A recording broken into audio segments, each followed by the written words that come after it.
नमस्कार दोस्तों, मेरा नाम है प्रशांत और आप सभी का स्वागत करता हूं एग्ज़ाम लेवल में। आज हम पॉलिटी के important topic anti defection law के बारे में जानेंगे। चलिए शुरू करते हैं। एंटी डिफेक्शन लॉ हमारे 10th शेड्यूल के अंतर्गत आता है एंड इसे 10th शेड्यूल हमारा 52 अमेंडमेंट एक्ट के तहत इंसर्ट किया गया था। The question of disqualification under the 10th schedule is decided by the chairman in case of Rajya Sabha and speaker in case of Lok Sabha. अगर किसी भी सांसद को डिसक्वालिफिकेशन करना है तो उसका अधिकार राज्यसभा में चेयरमैन के पास है एंड लोकसभा में स्पीकर के पास है।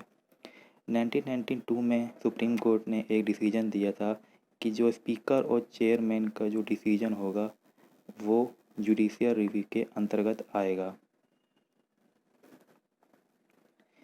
एंटी डिफेक्शन के रूल हैं, अगर कोई भी सांसद अगर पार्टी के मेंबरशिप को छोड़ता है तो उसके ऊपर एंटी डिफेक्शन लॉ लगाया जाएगा। And if he disobey the directive of the parties leadership on A vote, इसे विप के नाम से भी जानते हैं। अगर कोई भी सांसद डिसओबे करता है अपने पार्टी के विचारधारा से और अपनी पार्टी को छोड़ के जाना चाहता है तो उसके ऊपर भी एंटी डिफेक्शन रूल लगेगा। एक्सेप्शन ऑफ एंटी डिफेक्शन भी है, इसको भी देख लेते हैं एक बार। ए लेजिस्लेटर में change their party without any risk of disqualification in circumstances. दो सर्कमटेंसेस हैं जिससे लेजिस्लेटर पार्टी को छोड़ सकता है without any risk of disqualification. एक तो ये है कि अगर कोई भी पार्टी पूरी की पूरी पार्टी किसी और पार्टी में मर्ज कर रही है तब उसके ऊपर एंटी डिफेक्शन रूल नहीं लागू होगा।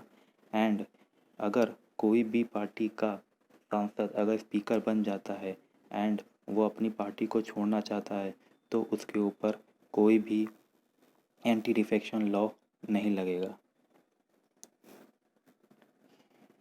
यूपीएससी में आया हुआ है, कुछ दो क्वेश्चन है उसको कर लेते हैं।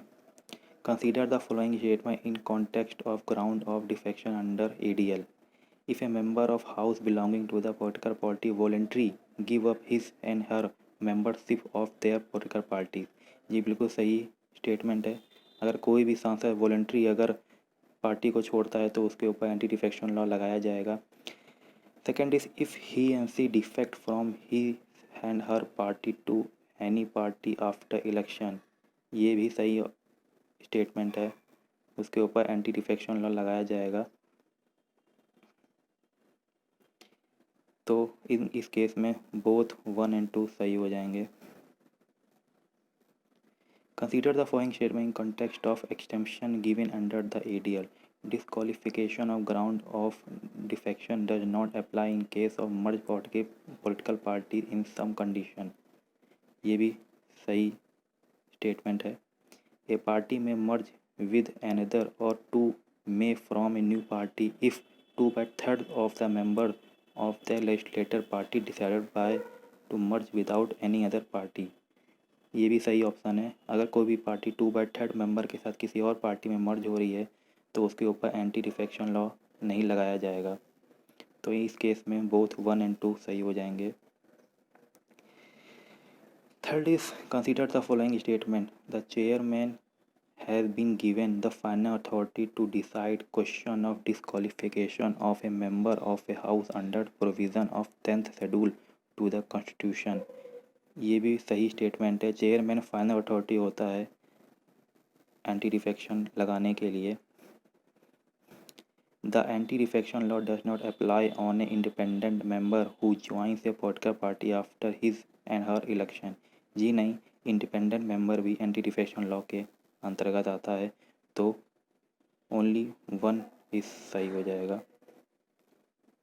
इसी के साथ इस वीडियो को समाप्त करते हैं। Stay tune, stay safe, please like, subscribe, share my channel exam level. धन्यवाद।